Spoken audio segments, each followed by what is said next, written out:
बंजारन बहू। कमला एक बहुत स्वार्थी महिला है।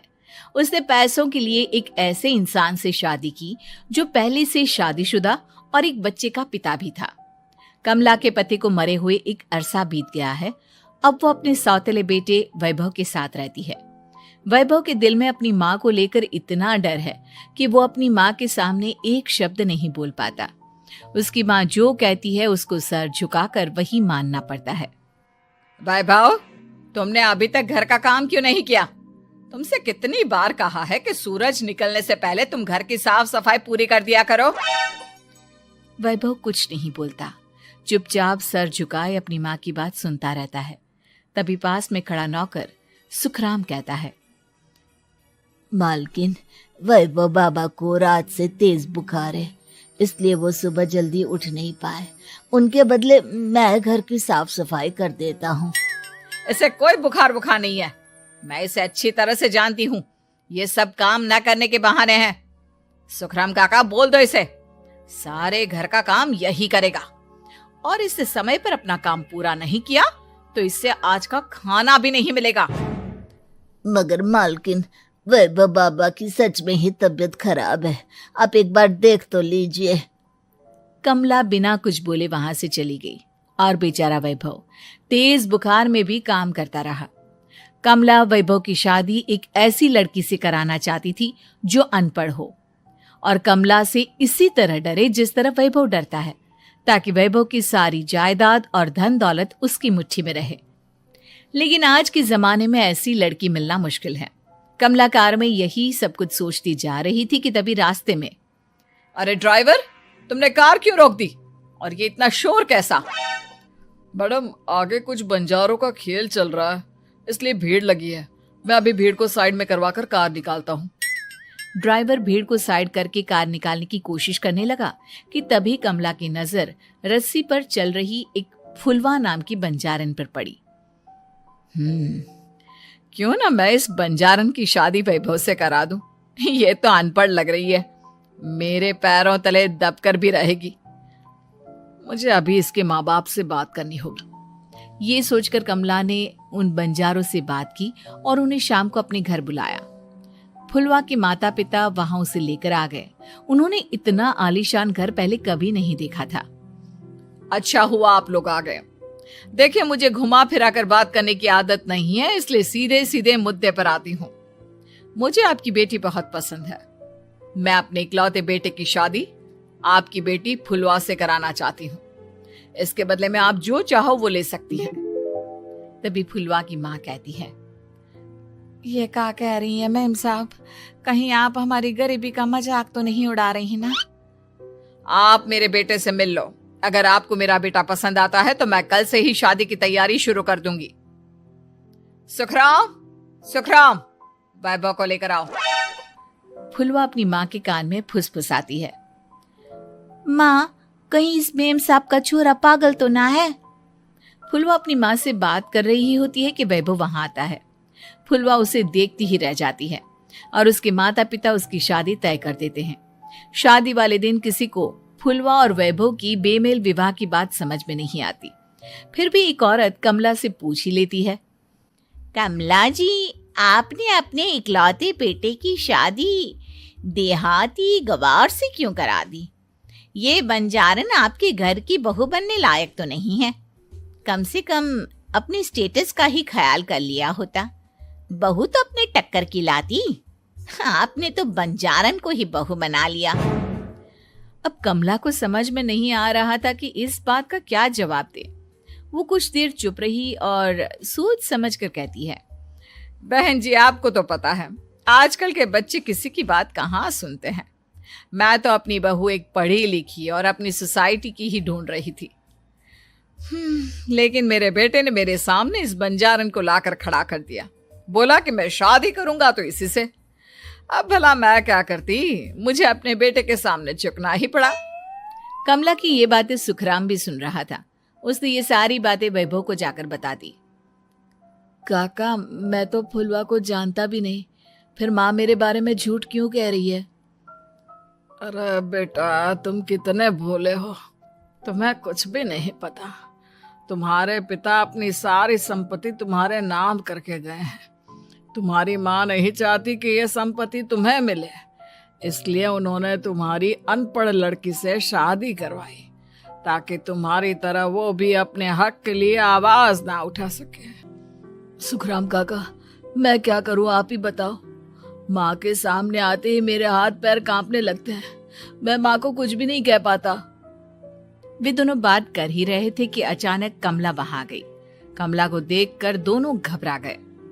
तुम दोनों फिर कभी बातें कर लेना, अभी फेरों का समय हो गया है, चलो जल्दी आओ।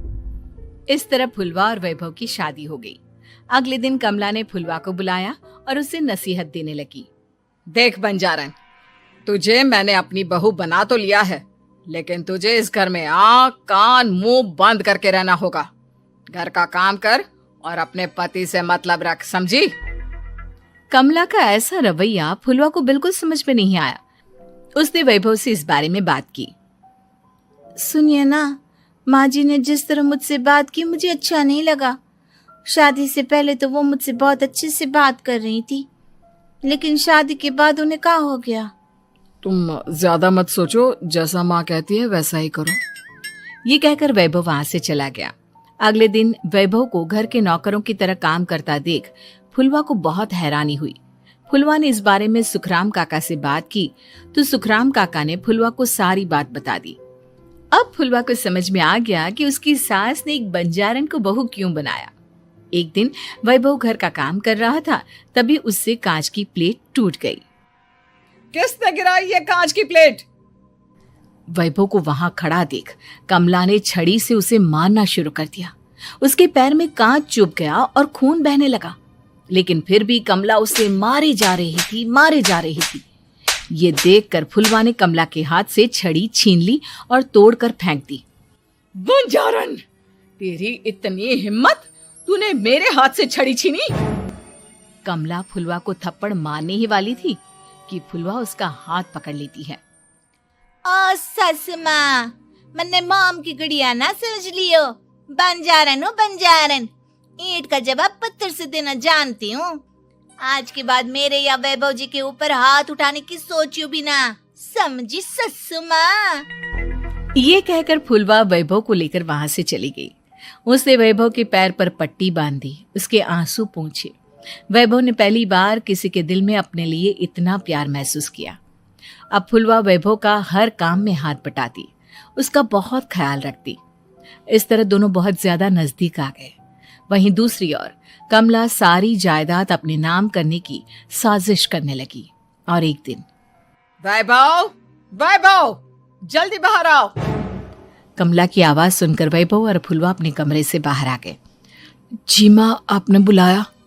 ये ले, इन कागजों पर साइन कर दे। वैभव कागजों पर साइन करने ही वाला था कि फुलवा वैभव के हाथ से पेन छीनकर कहती है, ना वैभव जी, आप इस पर हस्ताक्षर नहीं करेंगे। आओ बंजारन, मैं तुझसे बात नहीं कर रही। ये बात मेरे और मेरे बेटे के बीच की है। चुपचाप पेन दे दे, नहीं तो तेरी खाल उधेड़ लूंगी। ससु माँ, बंजारन की खाल इतनी भी ढीली ना होवे कि कोई भी उधेड़ लेवे। जो यकीन ना आता हो तो देख ले उतार के। और हाँ, बंजारन जरूर हूँ पर अनपढ़ ना हूँ। मन्ने भी पता है कि किसी भी कागज पर साइन करने से पहले उसे अच्छी तरह पढ़ लेवे हैं।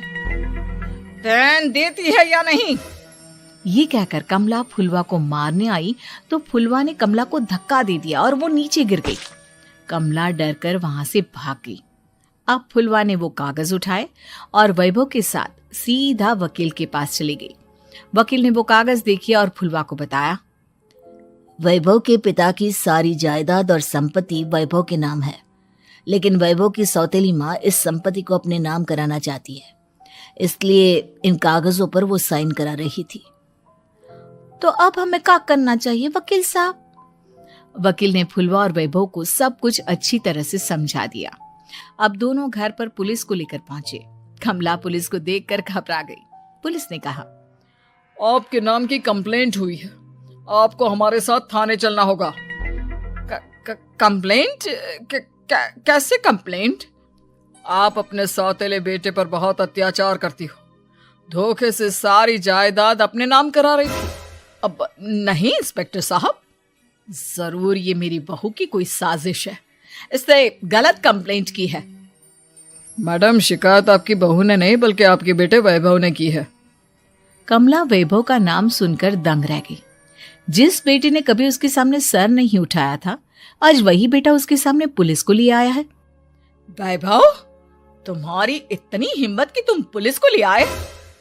हाँ माँ, मैं लाया हूँ पुलिस को, और मेरे अंदर इतनी हिम्मत कभी ना आती अगर फुलवा मेरा साथ ना देती। आपने बंजारन बहू को लाकर अपने ही पैर पर कुल्हाड़ी मारी है माँ। मैडम, अब की बात खत्म हो गई हो तो चलो हमारे साथ। वैभव, मुझे माफ कर दो, मुझे थाने मत भेजो। आज के बाद मैं तुम्हें कभी नहीं मारूंगी, तुम्हें कभी परेशान नहीं करूंगी, मुझे माफ कर दो। वैभव अपनी कंप्लेंट वापस ले लेता है और पुलिस वहां से चली जाती है। वैभव अपनी सौतेली माँ से कहता है, मैंने पुलिस को वापस तो भेज दिया है, लेकिन मैं आपको माफ नहीं कर सकता। आपने बचपन से आज तक कभी मेरे सर पर हाथ नहीं रखा, हमेशा मुझे मारती रही, नौकरों की तरह बर्ताव करती रही। आप इस घर में नहीं रह सकती, चली जाइए यहां से। कमला घर छोड़कर चली गई और सड़क किनारे खड़ी होकर सोचने लगी, काश मैंने वैभव को माँ की तरह प्यार किया होता तो आज मैं इस तरह से बेसहारा ना हो जाती।